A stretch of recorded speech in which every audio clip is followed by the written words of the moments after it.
Vamos a buscar en nuestras Biblias el Evangelio de San Juan. Evangelio de Juan, capítulo 17. Ok, estaremos leyendo los primeros 8 versículos, a pesar de que todo el capítulo 17 es clave y es importante que ustedes puedan leerlo en casa. Todo el capítulo 17 es clave para entender este proceso del discipulado, el final del proceso del discipulado y para qué y por qué Jesús preparó a estos hombres en aquella oportunidad a los cuales Él llamó previamente, como lo dijimos la semana pasada, con aquella frase, sígueme, que en inglés son 2 palabras, follow me, follow me, follow me. Ok, en mi inglés siempre tú sabes que tienen que irmelo corrigiendo. Hoy vamos a trabajar sobre un tema que habla sobre el compartir la palabra. Y los discípulos deben estar tomando en consideración esa responsabilidad de compartir la palabra. Y me gustaría comenzar recordando que un discípulo de Jesús es un seguidor comprometido con el reino de los cielos. No es el compromiso que puede tener usted con una iglesia en particular, con una denominación, con una religión. Es un compromiso con el reino de los cielos que está, y este discípulo está dispuesto a amar a Jesús de tal manera que va a asumir el costo de su sacrificio con Dios. El discipulado tiene un costo, y cuando nosotros leemos en la Escritura y llegamos a la conclusión de todo esto del discipulado, nos damos cuenta de que todos somos discípulos de Jesús. Acuérdense que esta es la palabra más mencionada en el Nuevo Testamento. Más de 300 veces se menciona discípulos de Jesús, mientras que solamente 3 veces se menciona cristianos.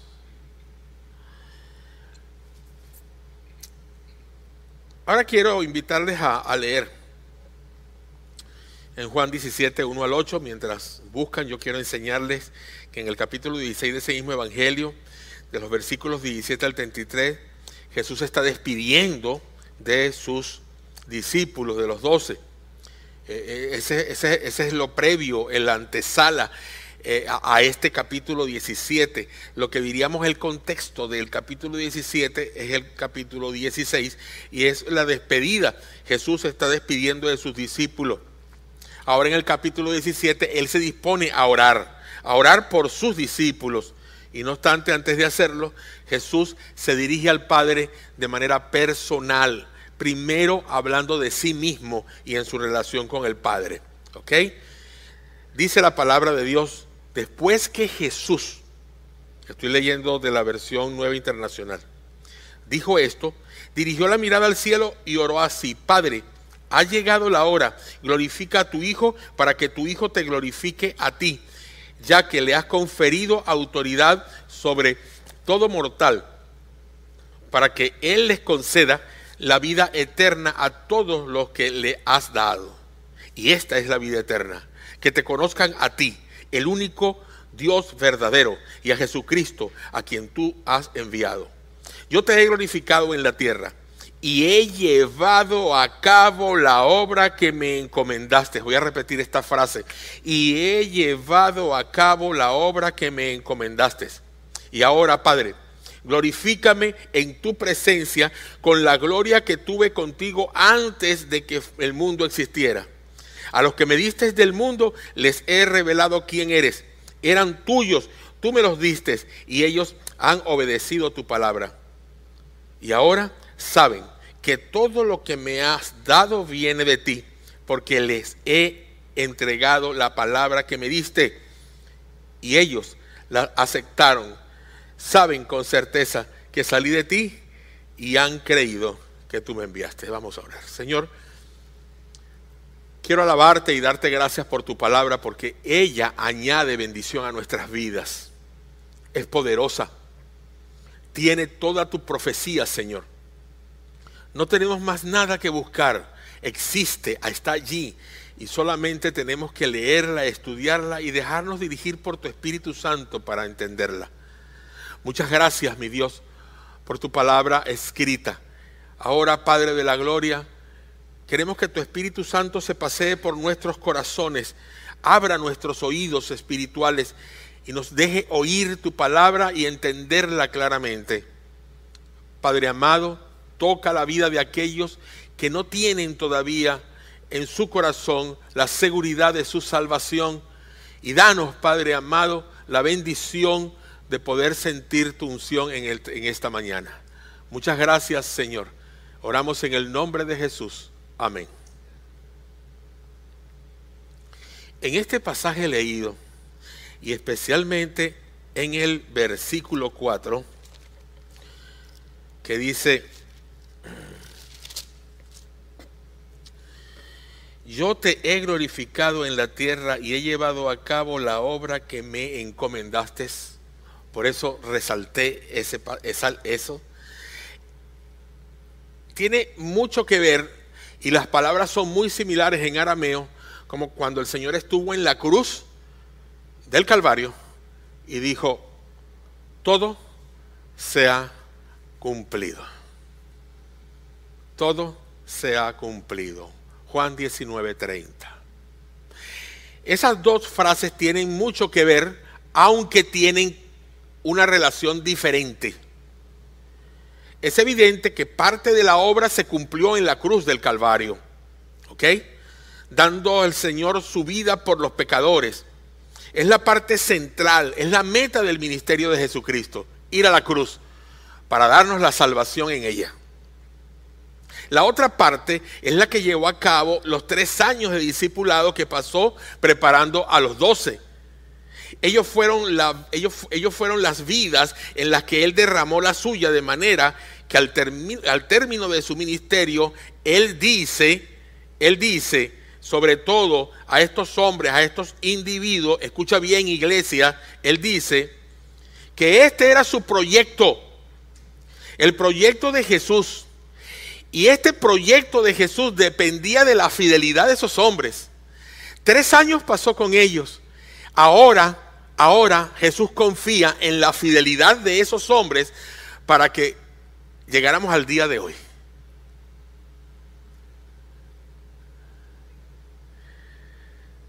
Su obra completa, su vida entera en el ministerio, giraba en torno a ellos. Esta es la verdad general que se filtra en cada verso en Juan 17. Todo gira en torno a ellos, reproduciendo el mensaje que ellos van a ver en la cruz, tal como Él lo había hecho en sus vidas. Entonces, hoy quiero compartir con ustedes, en primer lugar, unos aspectos de la obra de Jesús. En primer lugar, unos aspectos de la obra de Jesús. La estrategia de Jesús en la tierra tuvo que ver con 2 aspectos importantes. El primero se encuentra en Juan 1:11, donde dice: a lo suyo vino. A lo suyo vino. ¿A qué vino Jesús en primera instancia? Bueno, vemos a un hombre que trajo sanidad para el gran problema del hombre.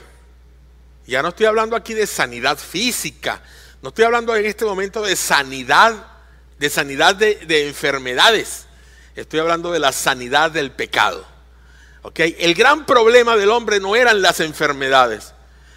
Ayer justamente estuve viendo en televisión, antier, no recuerdo bien, creo que era antier, donde un científico europeo durante 15 años ha estado trabajando y ha podido separar la parte buena del virus del SIDA de la parte mala del virus del SIDA. Y ha descubierto que la parte buena del virus del SIDA, combinado con las células madres del enfermo de algunas enfermedades incurables, hacen que estas enfermedades, estos enfermos vayan restaurándose, especialmente cuando son niños. Es un descubrimiento fantástico, ¿ok? Muy importante para la vida del hombre, pero no está allí realmente el problema del hombre. Es probable que ese descubrimiento haga que muchos niños se salven de sus enfermedades incurables. Pero nunca jamás, ninguna fuerza biológica, ninguna fuerza física hará que el hombre se salve. Hará que el hombre se sane de su enfermedad que lo cercena día a día y que es mortal, y es el pecado. Es el pecado. Trajo sanidad para ese gran problema. También enseñó sobre eso. Ese fue el centro de su predicación. Ese fue el mensaje del evangelio. Ese fue el centro totalmente. Siempre habló sobre una obediencia a Dios, enseñándonos de que la desobediencia, toda desobediencia a Dios es pecado.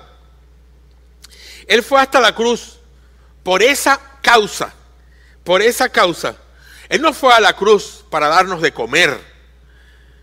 Yo creo que Dios desde el principio de la creación ya nos está dando de comer a toda su creación. Él no fue a la cruz para darnos ropa. Usamos la ropa, la compramos y la usamos. Es parte de nuestra vida. Él no fue a la cruz para darnos salud física, como dije en un momento. O sea, su sangre no se vertió en la cruz y no se derramó para traernos sanidad al cuerpo, sino sanidad del pecado. Él no fue a la cruz para traernos prosperidad. No fue a la cruz para traernos ni prosperidad, ni dinero, mucho menos. Él fue a la cruz, escucha esto, iglesia, para darnos salvación y vida eterna. Eso es. Se perdieron de decir un gran amén.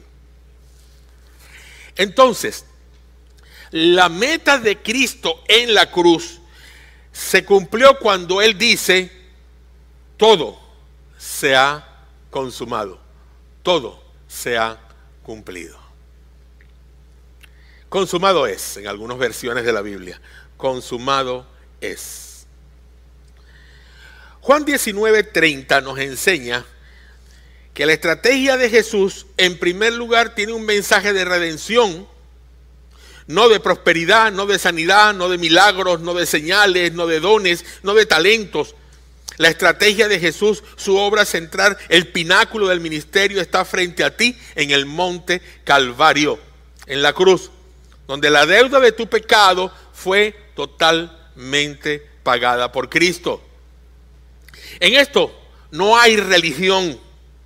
En esto no hay denominación alguna, hermanos. En esto no hay convenciones, no hay organizaciones, no hay sectas, no hay grupos religiosos. Solo hay un mensaje: la cruz y la cruz. Y nada más. En esto no hay religión. No lo hay. Además, Jesús tenía que dejar en el corazón de su gente su propia vida.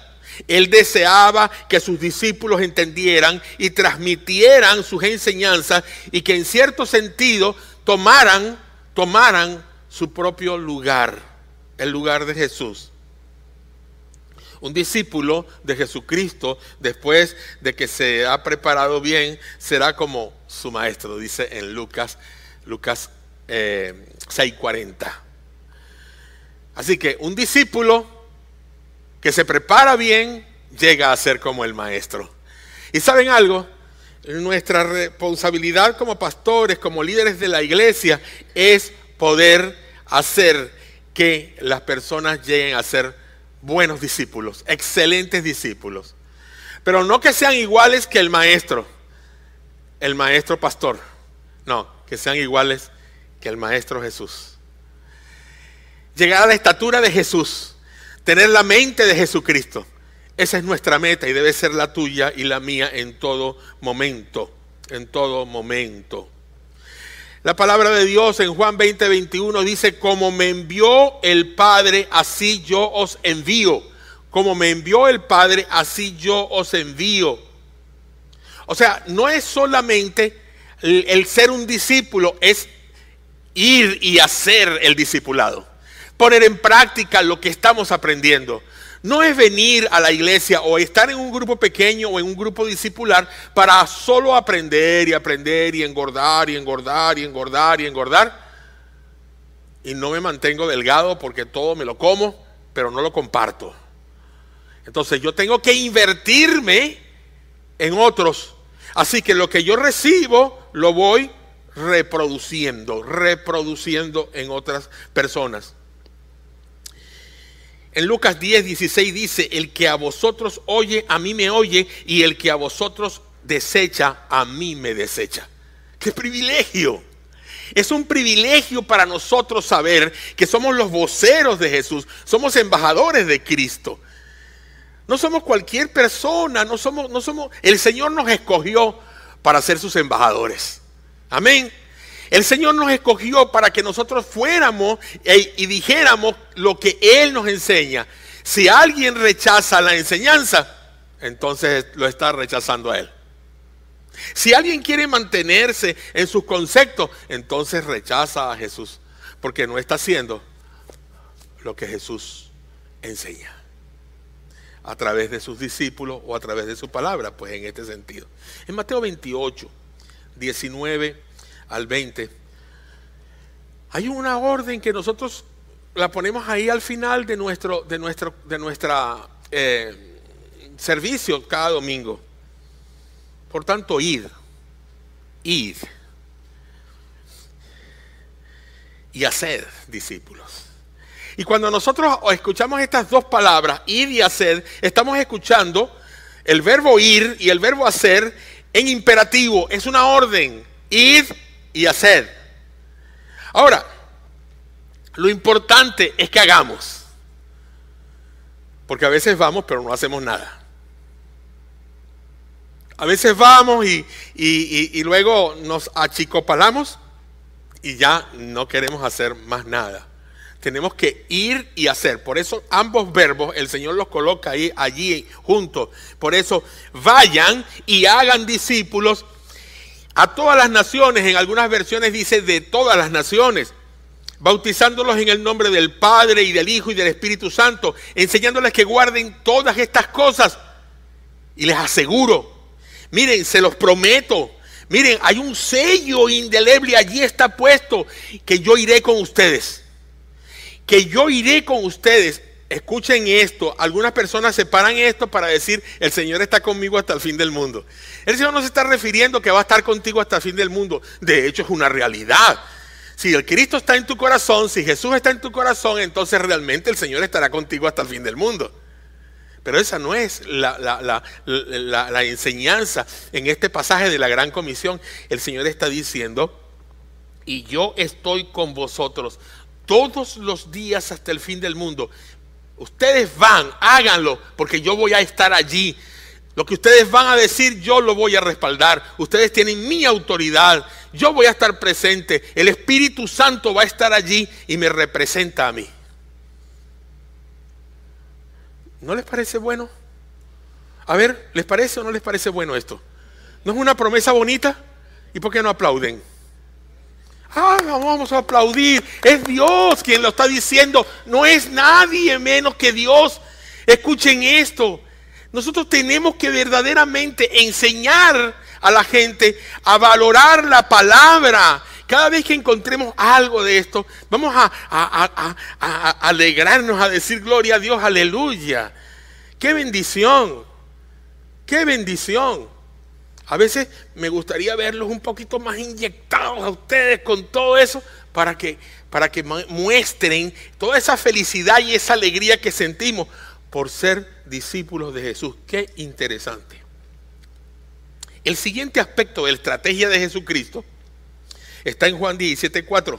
Dice, yo te he glorificado en la tierra. Yo te he glorificado en la tierra. He llevado a cabo la obra que me encomendaste. Esa es la segunda parte. La primera parte está, ya la vimos, está en la cruz.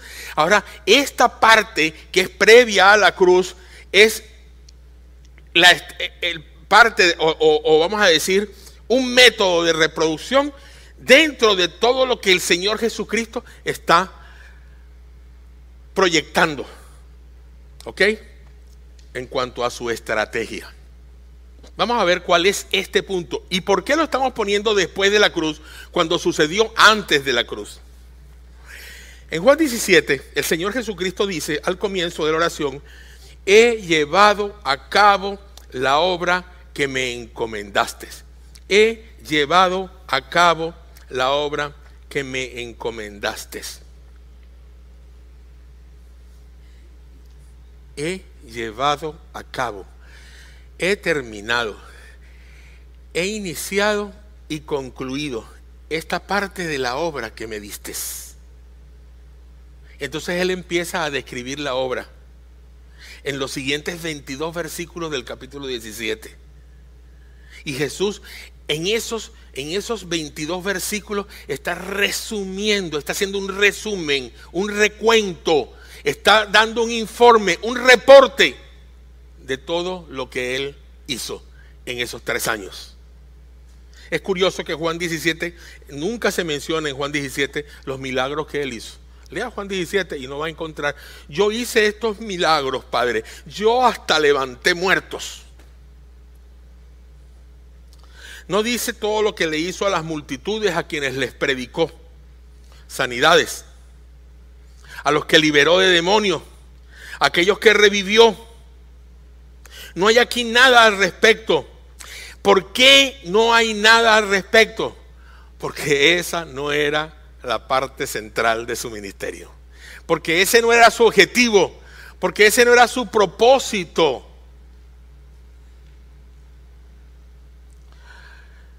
En la esquina de la 119 con la Highway 280 han construido una nueva farmacia.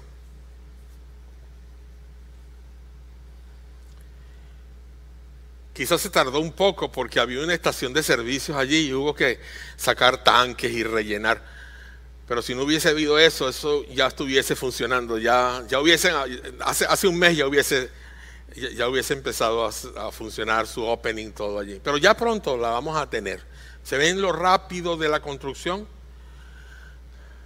¿Cuál es el objetivo de esa construcción? Vender las medicinas. Distribuir las medicinas. Nunca ustedes van a ver que cuando se hable de la farmacia CVS se va a decir: estaba en una estación de servicio allí antes y allí entonces sacaron unos tanques de gasolina y tuvieron que rellenar y pusieron allí esto y lo otro y aquello y tuvieron que hacer esto y llevaron los carpinteros y pusieron cemento y nada de eso nos interesa.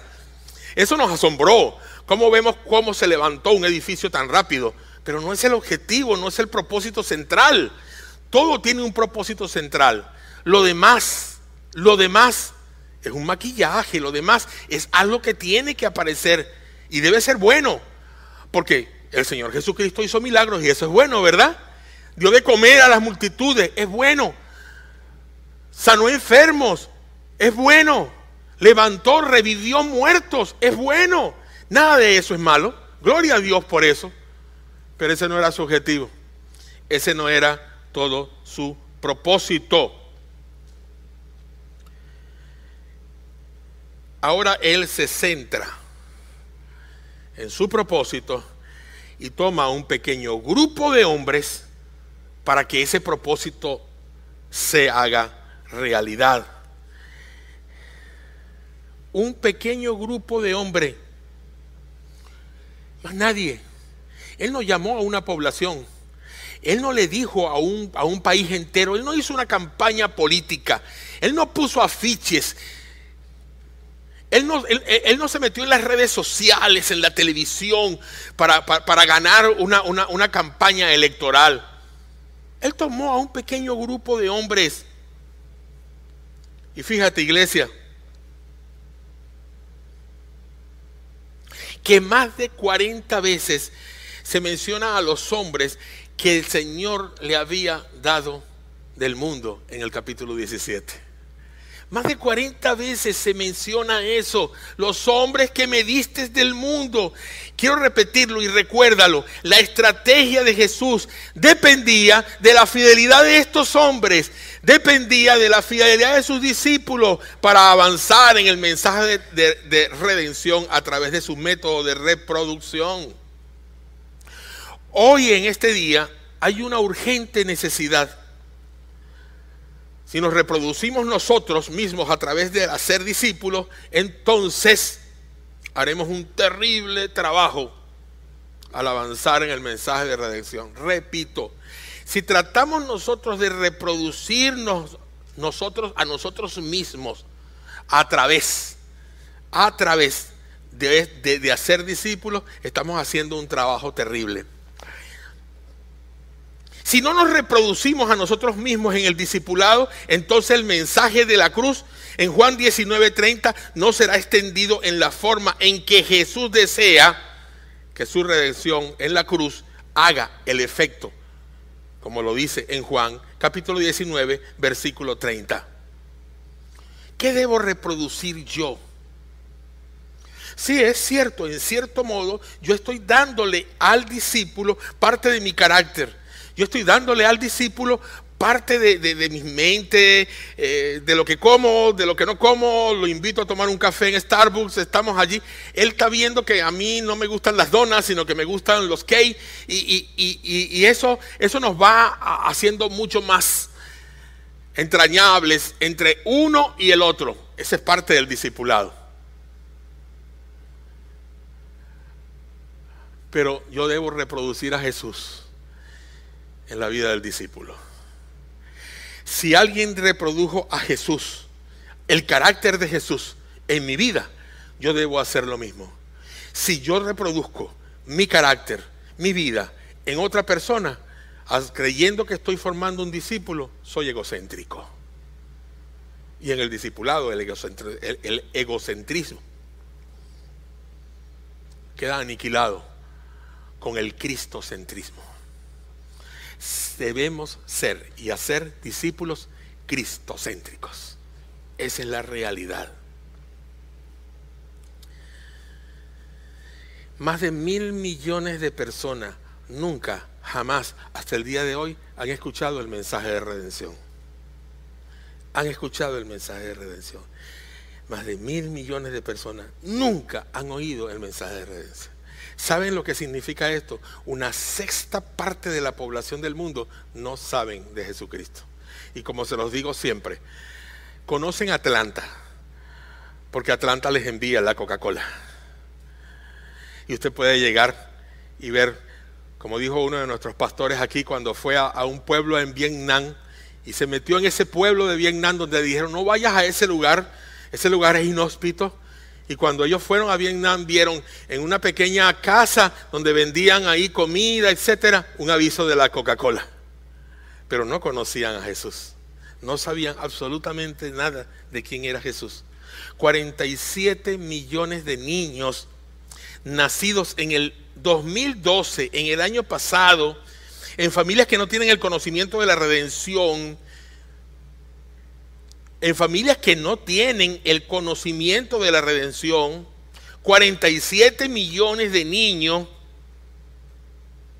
están destinados a crecer en un mundo sin fe, en un mundo donde el nombre de Jesucristo nunca se menciona. Y no solo allá, en aquellos lugares, allá en la ventana 1040, en Afganistán, en la India, en Turquía o en algunos lugares del mundo donde todavía no llega. En estos días escuché que en Yucatán, en México, en Puebla, cerca de Puebla, hay unas etnias indígenas que no conocen a Jesús, de las cuales nunca se le ha mencionado de Cristo. Y estuvimos conversando allá con algunos pastores en Brook Hills sobre la posibilidad de ir a esos lugares. Porque nos estamos enfocando mucho en Asia, pero nos estamos olvidando que Latinoamérica tiene lugares donde todavía de Cristo no se ha escuchado absolutamente nada. ¿Y aquí en Birmingham, hermanos? ¿Qué pasa? ¿Qué pasa? Yo quiero saber y preguntarte cuántas personas desde que tú vives aquí en Birmingham, cuántas personas desde que tú eres creyente aquí en Birmingham has traído a los pies de Jesús. ¿Cuántas personas, hermano, hermana en Cristo, que tienes a Cristo en tu corazón, has traído tú al conocimiento de Jesucristo? Vamos a suponer que tú no compartas el evangelio porque no tienes la manera de hacerlo, te es difícil, estás un poco crudo en esto, qué sé yo, pero Cuando digo crudo quiero decir que no está bien cocido, no por otra cosa. Que no se ha cocinado bien, que te falta todavía que te dejen en el horno un poquito más. Lo que quiero decirte específicamente es que si tú ni siquiera hayas traído a este lugar o a un grupo pequeño a una persona que no tiene a Cristo. Saquemos cuenta, ¿qué va a pasar en estos próximos 6 meses? ¿Llegaremos al 31 de diciembre en la misma situación? ¿O tomaremos ventaja de todo lo que la palabra de Dios nos está enseñando, desde hilos hasta sígueme, para llegar allá? Pastor, pero es que estos mensajes, es que si yo los predico y no lo hacen, se los voy a volver a predicar. Y si ustedes no lo siguen haciendo, yo lo voy a volver a predicar. Y si ustedes quieren prepararse, yo los voy a preparar para que salgan. Y si no están bien preparados, ustedes tienen que venir a prepararse otra vez. Pero no puede ser que nosotros vengamos a una iglesia y nos sentemos en estas sillas azules o grises, no sé qué color son, y al final de año vamos a salir del color de esas mismas sillas. Ya no seremos ni blancos, ni trigueños, ni morenos, ni beige, ni qué sé yo, sino que todos seremos del color gris, plomo, azul, qué sé yo, de esa silla, de tanto acostumbrarnos a venir acá. Y tenemos que venir. Entonces la pregunta, ¿cómo podemos avanzar más eficazmente en esto de la salvación? Esa es la pregunta, pero hay una pregunta urgente acompañada con esto. ¿Seremos en primer lugar fieles a obedecer a Jesús? Los 12 que estuvieron con él fueron fieles, y fueron tan fieles que usted está aquí. Si ninguno de ellos hubiese sido fieles y se hubiesen escondido y jamás hubiesen salido, aunque Jesús se les apareciera como fuere, ninguno de nosotros estaríamos aquí en el día de hoy. Ninguno de nosotros tendría la salvación. Hubiese fracasado Jesucristo. Pero como Él no fracasa, evidentemente, porque es Dios, Él supo lo que hizo desde el momento en que escogió a estos 12 y nos trajo aquí. Escuchen bien. Esta misión ahora no depende de los 12 apóstoles, ahora depende de nosotros. Tenemos la tecnología que no tuvieron ellos. ¿O no? ¿Cuántos reciben mis mensajes el día domingo en la mañana temprano? Ahí están todos. Yo me ocupo, después que me pongo a orar, busco un versículo de la palabra. El de hoy fue el Salmo 122 y vengan a la iglesia. Me llama mi hermana de Venezuela, me dice, e inmediatamente que me llegó el tuyo, me llegó el de mi pastor. Para decirme que su pastor también le escribe mensajes para recordarle que tienen que ir a la iglesia. Tenemos la tecnología, hermanos. Tenemos la tecnología. Yo tengo un chat con mis hijos. Todos los días les estoy mandando a mis 5 hijos meditaciones para que ellos se mantengan lo mejor posible, estén leyendo, y les mando meditaciones cortas. Tenemos la tecnología. ¿En qué la estamos usando? Hermanos, tenemos los recursos. ¿Los estamos usando con sabiduría? ¿Los estamos usando con sabiduría? Tenemos todo a nuestra disposición. Entonces, eso significa que nuestros hermanos y hermanas en Cristo que viven en África, oigan bien, paren sus parabólicas allí, en el este asiático, en África y en el este asiático, los cuales no cuentan con estos recursos, no pueden cumplir la misión. Usted se mete en internet y pone cualquier frase allí que tenga que ver con el mensaje de Cristo y le salen muchas cosas. Y hay que tener mucho cuidado también.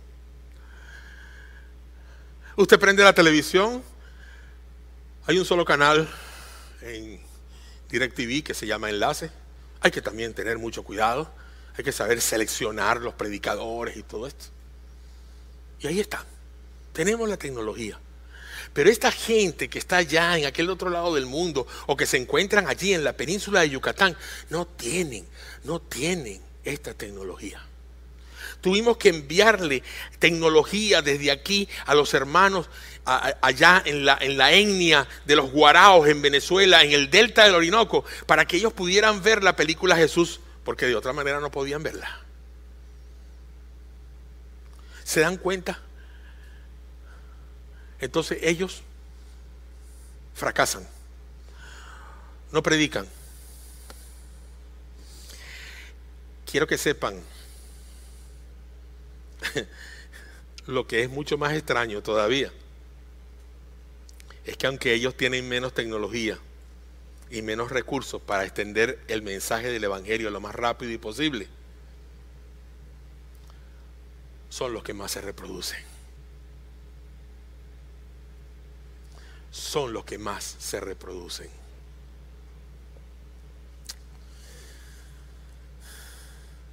Rápido, no se estancan en el evangelio. ¿Cuál es el secreto? ¿La internet? No.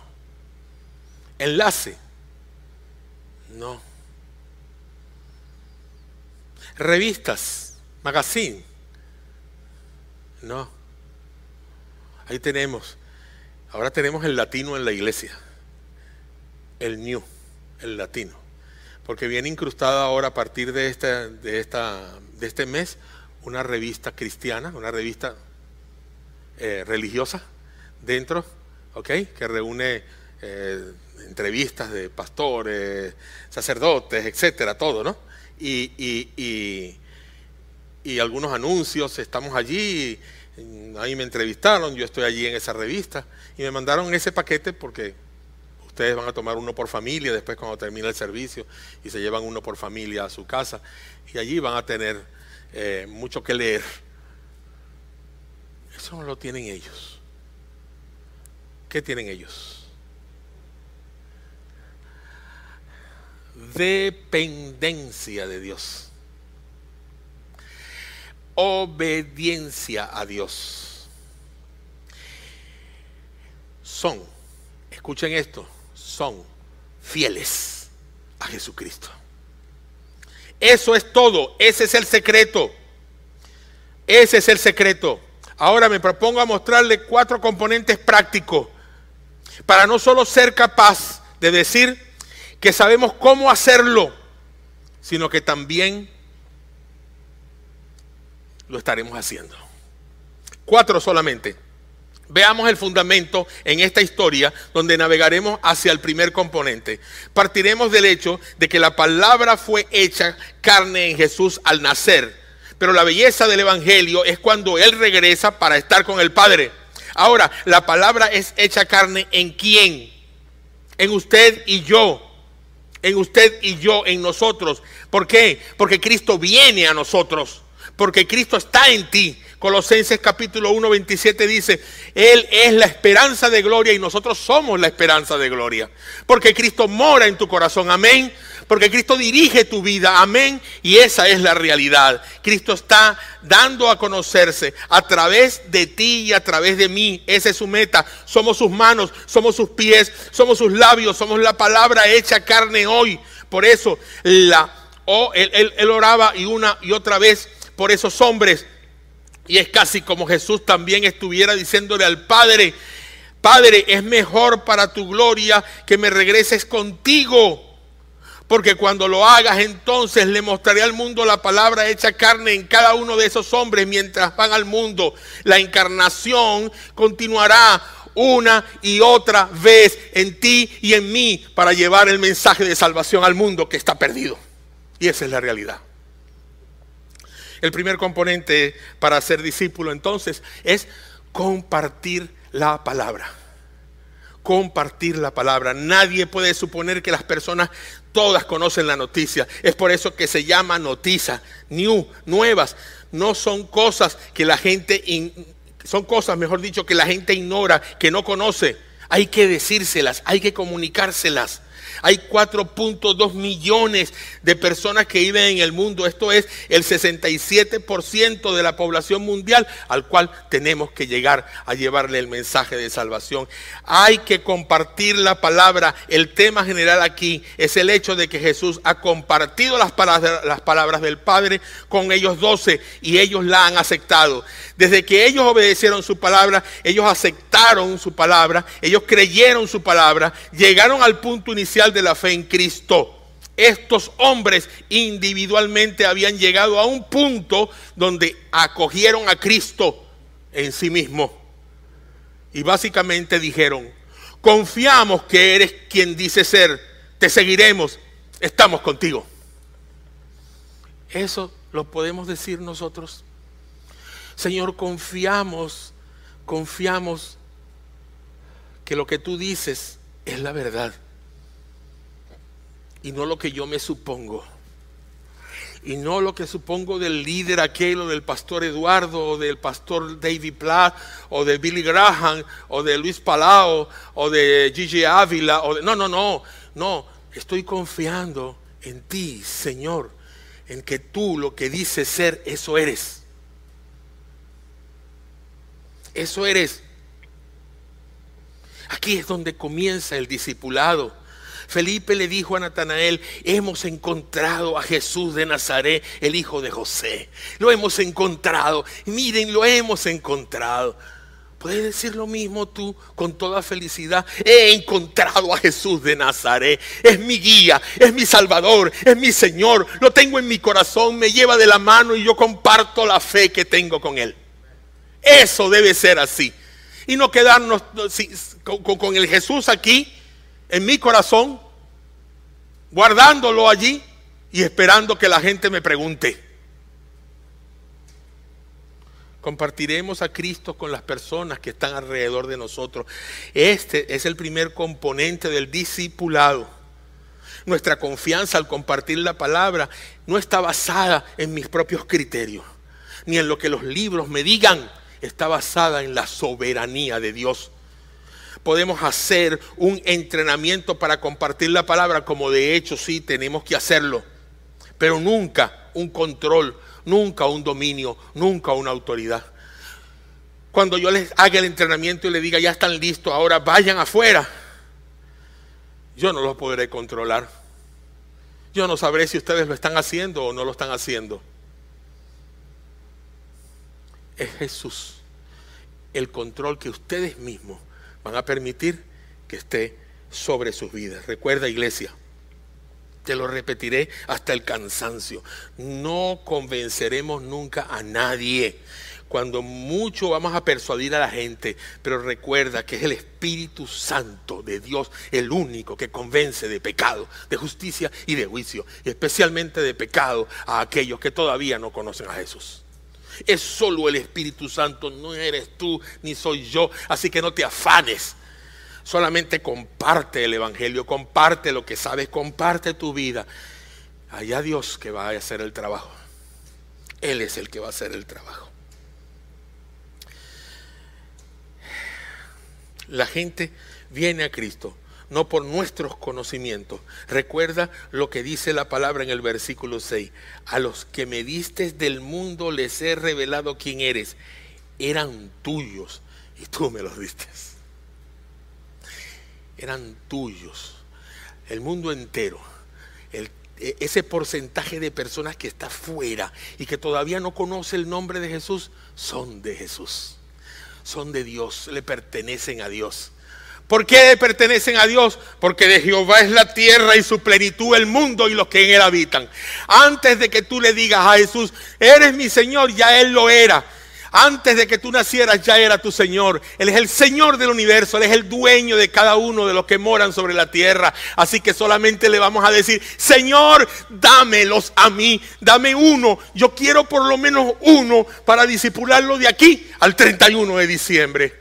Uno, Señor, aunque sea. Él nos da la gente. Él nos la va a dar. Solo tenemos que poner nuestra rodilla en tierra, porque de rodillas es mejor, y orar y pedírselo al Señor. Acuérdense, en las tarjetas que están ahora afuera en la entrada, las tarjetas de hilo, ahí usted abre y hay unas líneas donde usted va a poner los nombres de las personas que usted quiere que el Señor les dé.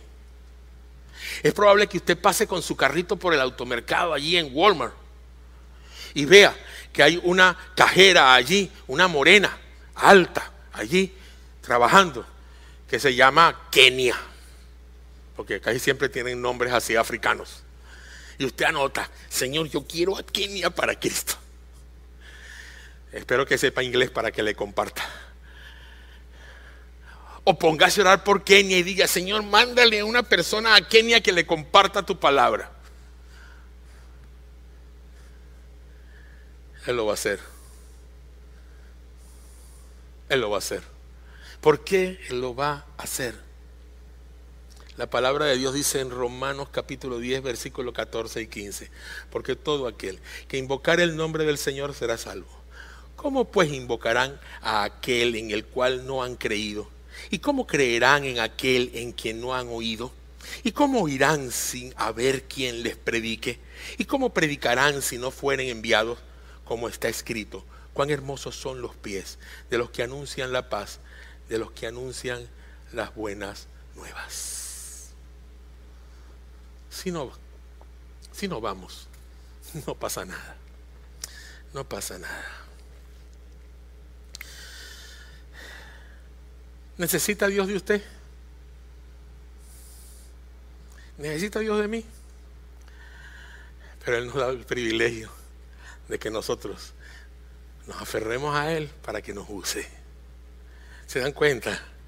No es que Dios necesita de ti, es que tú tendrás el privilegio de ser usado o usada por Dios para este trabajo.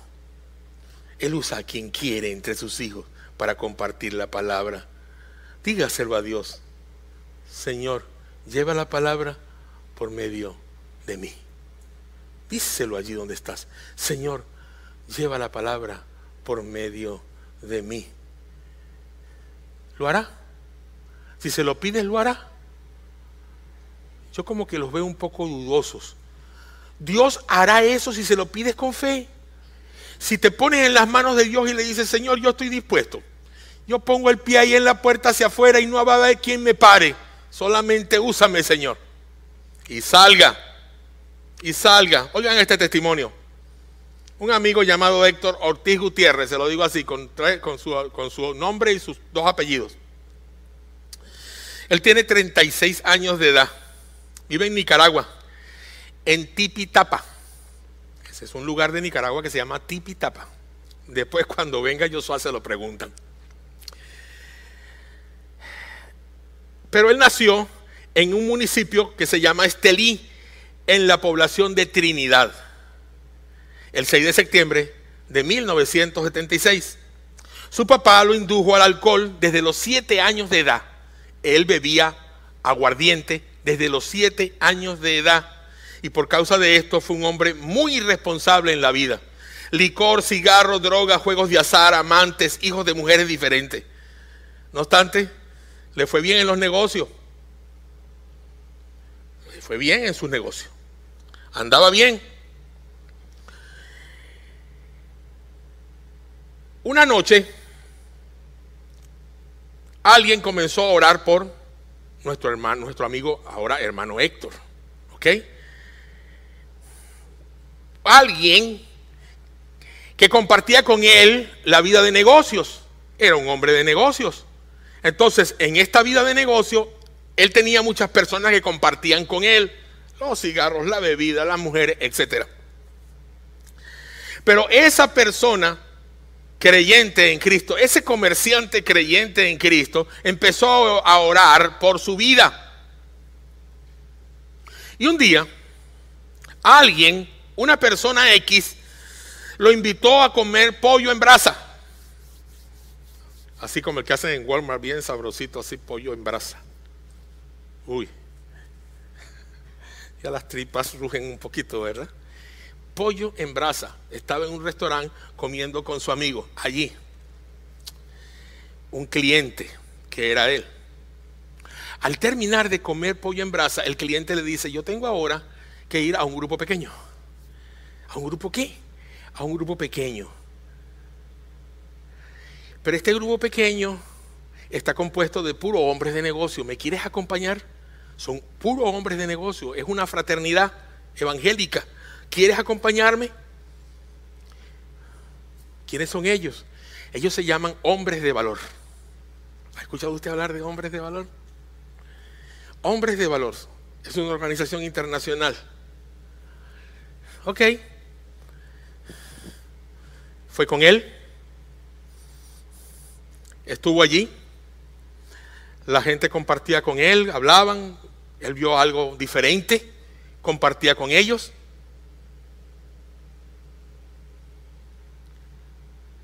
Pero había alguien que oraba por él. El amigo de Héctor se apartó en el grupo después del estudio, en el compañerismo, y vino otro y le compartió de Jesús. Y fue suficiente. Ni el que oraba, ni el que le invitó.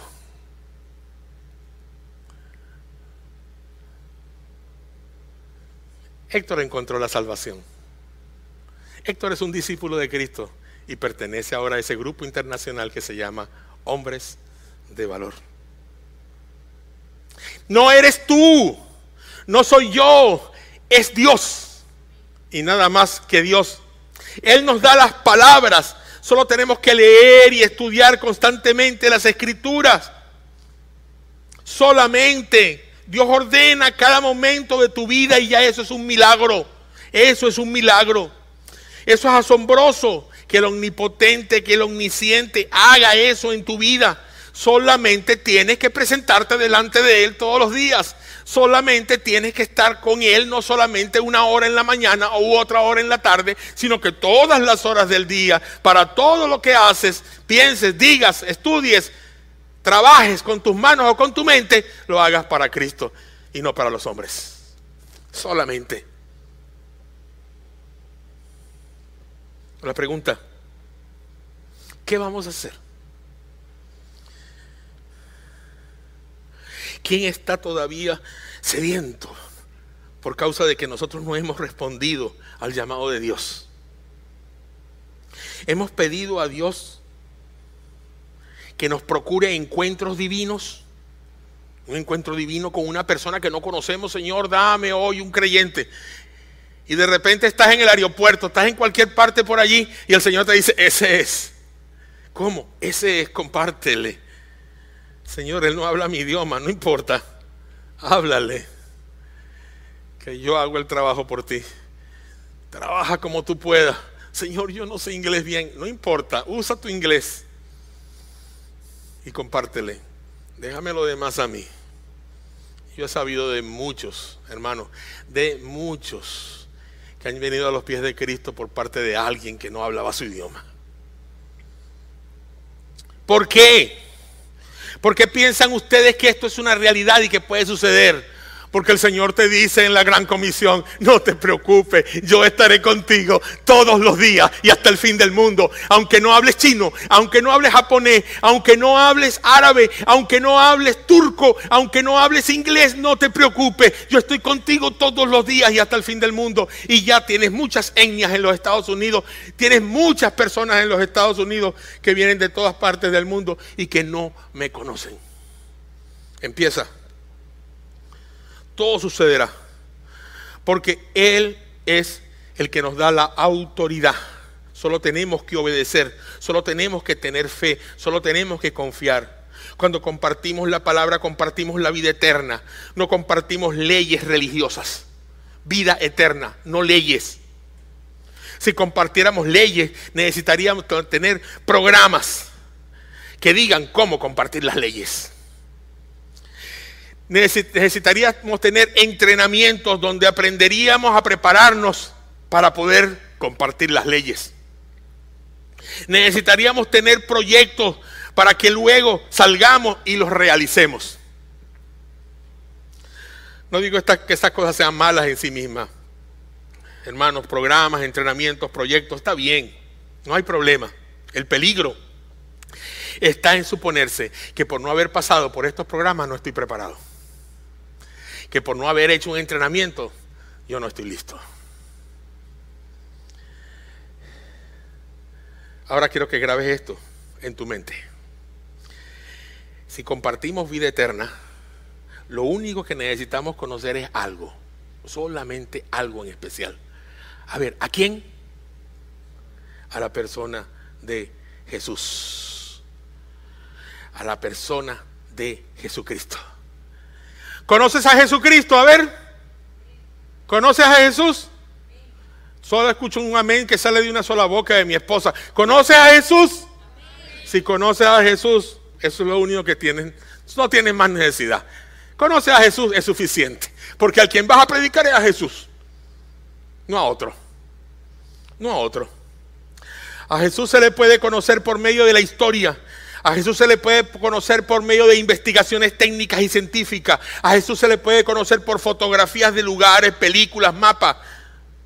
A Jesús se le puede conocer por revelación divina, por la fe, con certeza. Esta es la mejor manera, la revelación. Mateo dice, nadie conoce al Hijo sino el Padre, nadie conoce al Padre sino el Hijo, y aquellos a quienes el Hijo se los quiera dar a conocer. El Hijo te dio a conocer a Jesús, te dio a conocer a Jesús, entonces conoces a Jesús, predica a Jesús. Predica a Jesús. Jesús lo sabía. Él sabía esto muy bien. Por eso te dijo y me dijo a mí, miren, escuchen esto. Escuchen esto. En el capítulo 17, versículo 6 al 8, que espero que les conforte esto. El compartir la palabra está diseñado para dos cosas importantes. En primer lugar, hacernos humildes y para honrar a Cristo. Si conoces a Jesús, tendrás que ser humilde y honrarle. Jesús dice en Mateo 11:29, llevad mi yugo sobre vosotros y aprended de mí, que soy iracundo. Aprended de mí, que soy muy bravo. Aprended de mí, que puedo agarrar un látigo y azotarlos. Aprended, eso es lo que dice. ¿Qué dice? Soy manso y humilde. Yo no soy manso. Si no, le preguntan a mis hijos a ver si soy manso. Tengo que aprender a ser manso todavía a mis 63 años. Manso y humilde. Humilde no es que tenga poco dinero. Puedo tener mucha plata. Digan amén. Pero no es eso. Es que verdaderamente yo me sienta por debajo del hombro de mi hermano. Y como le decía yo a mi suegro esta mañana, Dios no mide la estatura por tu tamaño. Dios no está midiendo tu estatura porque de los pies a la cabeza tú midas tanto. Dios mide tu estatura por tu humildad y la mide del cielo a tu cabeza. ¿Se dan cuenta? Mientras más bajito seas en humildad, más alto eres para Dios. Más grande eres para Dios.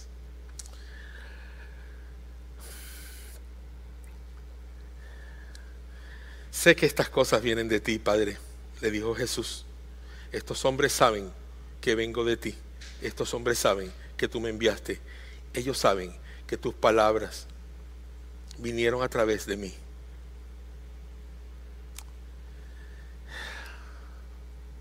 Por último, lean el verso 10. Tienen que ver esto. Allí en Juan 17:10, léanlo, búsquenlo. Juan 17:10, aquí está.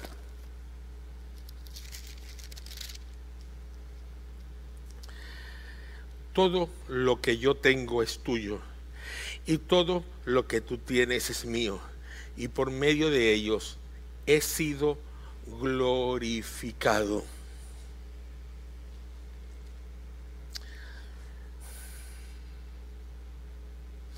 Todo lo que yo tengo es tuyo, todo lo que tú tienes es mío, y por medio de ellos he sido glorificado. Ya no voy a estar por más tiempo en el mundo, pero ellos están todavía en el mundo, y yo vuelvo a ti, Padre Santo, protégelos con el poder de tu nombre, el nombre que tú me diste, para que sean uno, lo mismo que nosotros. Uy, es que se me pone la piel de gallina.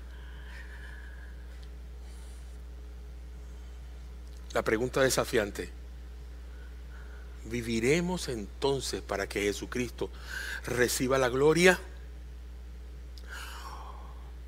¿O la gloria es mía? De mi vida, de mi familia, de mis amigos. Yo la recibo de ellos. O yo tengo que dejarlo todo, como dije la semana pasada, humillarme delante de Él y decirle: todo lo que tengo es tuyo. Porque Jesús, todo lo que tú tienes es mío. Su poder es mío. Su sabiduría es mía. Su amor es mío. Su confianza en mí me pertenece. Yo soy su heredero. Tú eres su heredero y su heredera. Todo. Entonces, ¿qué vamos a hacer? ¿Qué significa esto para nosotros? Y viene una pregunta más: ¿conoces la palabra? Quizás te has estancado en la iglesia o en una religión toda tu vida y no has conocido de Jesús, de modo que quiero preguntarte a quemarropa, como si sacara yo ahora una pistola así, poniéndotela en el pecho. ¿Conoces la vida eterna? ¿Conoces a Jesús? ¿Tienes una relación íntima de confianza con Él? Porque la eternidad, hermanos, depende de esta pregunta y depende de tu respuesta. Por eso es un balazo a quemarropa. Si usted me dice: Pastor Eduardo, ¿cómo puedo conocer la palabra? Aquí hay líderes, hermanos y hermanas que pueden compartir contigo lo que es la vida eterna a través de Jesucristo. Si tienes la vida eterna, aquí hay discipuladores que lo conocen. Solamente acércate a ellos, acércate a los líderes y dile: yo quiero conocer de Jesús y yo quiero conocer a Jesús. Y luego, ¿compartirás eso? Los que lo tienen, ¿lo compartirán? ¿Compartirás la palabra? En este punto es en el que quiero guiarlos hacia el tiempo donde vamos a orar juntos, donde tenemos que orar juntos. Para los que digan: sí, compartir la palabra no ha sido parte de mi caminar en Cristo, ahora debo hacerlo una realidad. Y debo declarar que voy a confiar en Él y voy a confiar en lo que Él me da y comenzar a darme a mí mismo por esto. Haz negocio con Dios. Haz negocio con Dios. Pasa algo de tiempo con Él.